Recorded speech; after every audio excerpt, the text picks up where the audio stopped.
It's important to have a grip that is comfortable and relaxed and feels good for you. The basic way, I suppose, to get a grip is to get the ball, place it in your fingers, whether you're a leg spinner or an off spinner, to get it feeling nice and comfortable. You don't want to grip the ball too tight, but you want to grip the ball tight enough that someone couldn't just come and knock it out of your hand. You want to grip the ball in a way that generally for most deliveries you're holding the ball on the seam. The seam is where the ball spins from. We get our maximum spin if the ball spins down and hits the pitch on the seam, then that's where we get our most spin from. So as a spin bowler, it's a very basic way. Grab the ball, whack it in your hand. You want it to feel nice and comfortable. As a leg spinner, we do like a 2 fingers up, 2 fingers down, then you can just slot the ball in there.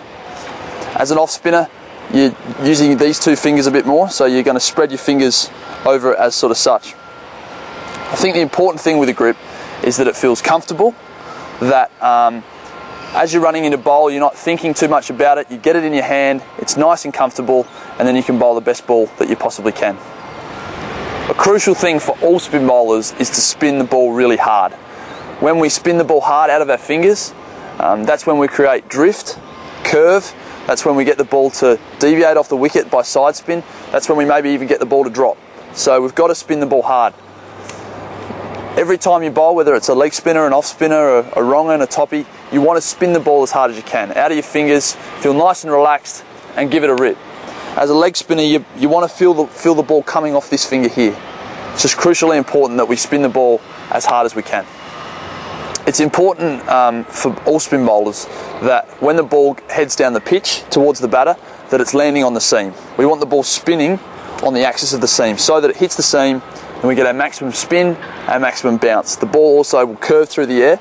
If the ball's heading down like a bit of a flying saucer, sort of heading down like that, it's going to hit this part of the ball and it's not going to spin as much. So generally for 95% of our balls, we want to be hitting the seam as the ball heads down. As a young spin bowler, you'll see lots of other spin bowlers with lots of different actions, and everyone has their own action, and everyone should be encouraged to be natural in their action.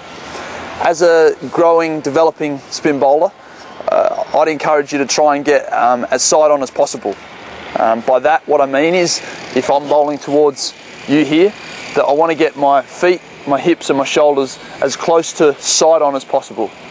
By that way, and many spin bowlers have done this really well over the years, you can get the rotation that you need to get the revolutions on the ball. So we want to get as side on as we possibly can.